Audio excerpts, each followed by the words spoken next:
Semangat pagi. Luar biasa. Oke. Semoga kita semua sehat-sehat selalu. Jadi di sini materinya keselamatan. Keselamatan itu tergolong dari K3.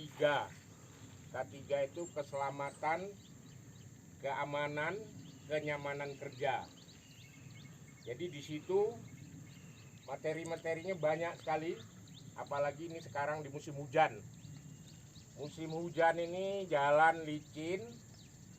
Pertama, kondisi tambang kita yang sedikit lebih labil.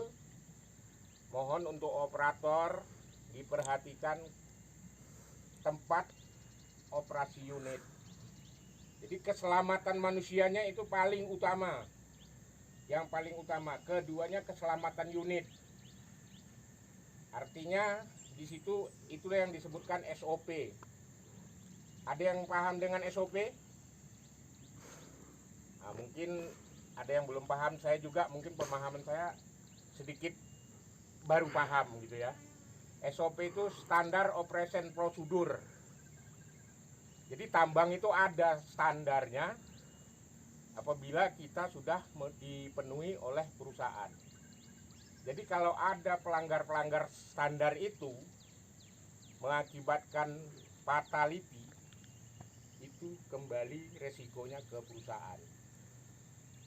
Makanya perusahaan menyiapkan yang namanya safety APD. APD itu termasuk helmet, rompi, seragam, sepatu, itu APD. Jadi yang namanya keselamatan itu bukan karena harus diomongin kamu hari ini harus begini, kamu hari ini harus begini, bukan itu. Cuma kitalah yang menciptakan safety itu sendiri. Kalau saya omongin pun setiap hari safety,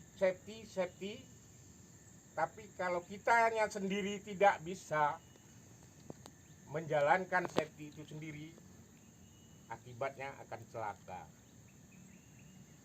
Terus untuk operator baik pun helper, P2H.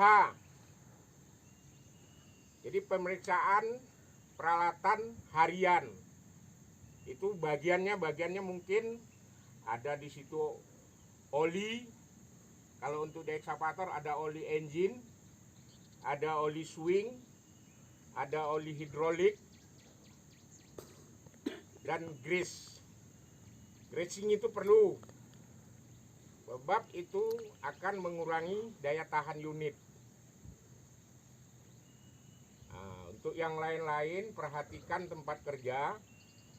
Untuk dripper atau operator DT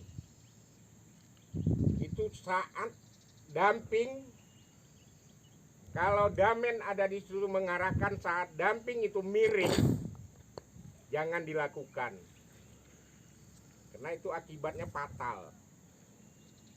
Saat Anda tidak pakai safety belt di dalam kabin, dumping miring, tumbang, Anda bisa terlempar dari unit. Kalau terlempar dari unit, itu resikonya lebih berbahaya. Terus untuk yang mendekati unit bulldozer, karena operatornya ini manusia, kadang-kadang efek capek, efek fatigue, itu bisa tidak melihat Anda di dekat unit. Jadi maka selalu saat mau menghidupkan unit, hidupkan klakson terlebih dahulu. Karena kemungkinan ada orang di bawah, di samping, atau di atas unit. Ini sudah banyak, baru minggu kemarin ada di teman saya di KPC terjadi fatality, damen terlindas doser. Kalau dipikir tidak masuk akal gitu, pada siang hari. Makanya kalau kita saat damen di dumping area, jangan pakai handset. Karena suara unit mungkin apalagi kita menggunakan musik tidak terdengar. Terus untuk selagi kita mengendarai unit, jangan gunakan telepon. Karena mungkin saat ada telepon, kita angkat telepon tapi unit masih bergerak, kita tidak tahu karena kena telepon ini mungkin ada hal-hal yang harus penting dari keluarga atau gimana, sehingga kita lalai di samping sekitar unit kita, tidak fokus. Akhirnya misalnya ada di situ dump truck lagi mau di loading point, terswing, itu selalu kejadian. Dan jadi yang mengenai manusia yang didamping area terlindas unit ini bukan sedikit, sudah cukup banyak di GMT Sungai Lilin. Jadi itu aja dari saya. Mungkin Pak Mus ada tambahan apa yang harus ditambahkan oleh Pak Mus. Dilanjut Pak Mus. Semangat pagi Luar biasa. Assalamualaikum warahmatullahi wabarakatuh. Waalaikumsalam. Bapak-bapak, saudaraku sekalian, cukup semangat kita sudah disampaikan oleh Bapak supervisor kita tentang pentingnya safety ya. Safety. Kenapa? Ini saya sekedar menambahkan, safety ini bukan standar kita saja, bukan standar Kasongan saja, bukan standar pertambangan Jambi, tapi bukan standar pekerjaan, seluruh pekerjaan di dunia ini. Jadi logo yang ada di samping itu bukan logo milik kita, ya. Logo itu berlaku secara internasional. Kenapa demikian? Ya, setiap risiko yang dilakukan melanggar APD atau melanggar safety yang ditetapkan oleh peraturan undang-undang itu berisiko kepada diri kita, berisiko kepada perusahaan, berisiko kepada pemilik IUP. Apabila terjadi, perusahaan kita bisa di blacklist, bisa tidak diizinkan kerja, termasuk pemilik IUP, bisa dicabut izinnya. Jadi hal-hal sepele ini sepertinya sepele, padahal inilah yang sangat penting. Ya, saya hanya menambahkan aja apa secara teknisnya yang disampaikan oleh supervisor kita. Yang selanjutnya adalah semua pekerjaan kita jangan ada pekerjaan yang sesuai pikiran kita saja, tapi sesuai yang sudah direncanakan, diplanningkan oleh supervisor kita, ya kan? Walaupun sudah terplanning, walaupun sudah terencana, tapi tetap lakukan komunikasi. Umpama terencana melakukan pengambilan OB di titik yang boleh dibilang rawan ya, yang bilang rawan. Menurut rencananya seperti ini, tapi menurut operator ini berisiko. Jangan lakukan, tetap komunikasikan, ya. Tetap komunikasikan dengan supervisor. Apakah tetap dilaksanakan sesuai dengan planning atau ada alternatif lain.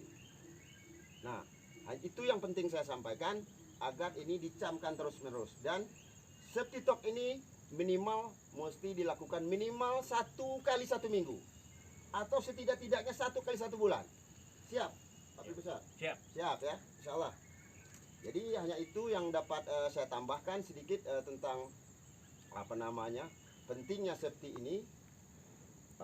Mudah-mudahan ini dapat dimengerti dan dilaksanakan dengan sebaik-baiknya. Semangat! Luar biasa! Semangat! Luar biasa! Alhamdulillah. Pak Yono, menambahkan sedikit selesai? Ya, silakan. Pak. Assalamualaikum warahmatullahi wabarakatuh. Kesempatan ini mungkin sekalian saya gunakan untuk berkenalan yang bagi belum yang kenal dengan saya. Dimandatkan di sini saya sebagai job leader ya Pak Bos. Project leader. Project leader. Tapi yang paling banyak saya mungkin ada di site, di kantor, di camp untuk urusan teknis semua sama Pak Basiun. Saya cuma mengingatkan semua sudah disampaikan. Mohon kerjasama yang kita targetkan untuk Pak ya. Saya difokuskan untuk ke situ selain untuk aktivitas kantor, selalu mengingatkan untuk kejar produksi tanpa mengesampingkan safety. Mungkin safety ini kita lakukan nanti setiap 1 minggu sekali, setiap Senin mungkin ya, atau Bisa. kondisional nanti Kondisional, bagaimana, paling iya. tidak untuk selalu mengingatkan pentingnya safety, keselamatan kita di lokasi maupun di area tambang. Jadi mungkin itu saja ya Pak. Kita tutup ya. Ya, kita juga sudah mengejar waktu. Mau ke apa lagi? Kita doa tutup. Iya. Silakan Pak Mus. Oke. Kita untuk mencari keridhaan Allah, kita mesti berdoa ya. Berdoa agar pekerjaan kita diberkahi Allah Subhanahu wa taala. Salam. A'udzu billahi minasyaitonir rajim. Bismillahirrahmanirrahim. Ya Allah, ya Rabb. Ya Allah, ya Rabb. Ya Allah, ya Rabb. Allahumma shalli ala sayyidina Muhammad. Allahumma shalli ala sayyidina Muhammad. Allahumma shalli ala sayyidina Muhammad. Ya Allah, sungguhnya Engkau Maha Pengampun ya Allah. Engkau Maha Pemaaf ya Allah. Ampuni dan maafkan segala dosa kami ya Allah. Kami lalai beribadah kepadamu ya Allah. Kami sering lupa ya Allah. Kami tidak pandai merangkai doa yang baik ya Allah. Maka perbaikilah doa kami ini ya Allah. Diri kami, keluarga kami itu di dalam kekuasaan-Mu ya Allah. Diri kami, rezeki kami dalam kekuasaan-Mu ya Allah. Nyawa ini dalam kekuasaan-Mu ya Allah. Ya Allah, lindungilah kami dalam pekerjaan ini ya Allah. Berilah kemurahan rezeki kepada kami ya Allah. Hindari kami dari segala resiko ya Allah. Berkahi rezeki kami ya Allah. Berkahi rezeki pemilik perusahaan ini ya Allah. Tetapkan kami dalam ridho-Mu ya Allah. Tetapkan kami kepada golongan orang-orang yang Kau selamatkan ya Allah. Terlalu banyak kami melalaikan perintah-Mu ya Allah. Ya Allah ya Rabb, bantulah kami ya Allah. Bantulah kami ya Allah. Terlalu banyak orang-orang yang tidak kuasa kami bantu ya Allah. Berilah kemampuan kepada kami agar dapat membantu orang lain ya Allah. Allah Akbar. Allah Akbar. Kami tidak kuasa merangkai doa yang baik ya Allah. Kami serahkan padamu segala yang terbaik ya Allah. Allahumma firli wal walidayya warhamhuma kama rabbayana shaghira. Rabbana atina fid dunya hasanah wa fil akhirati hasanah wa qina azabannar. Alhamdulillah. Assalamualaikum warahmatullahi wabarakatuh. Bubar barisan, jalan.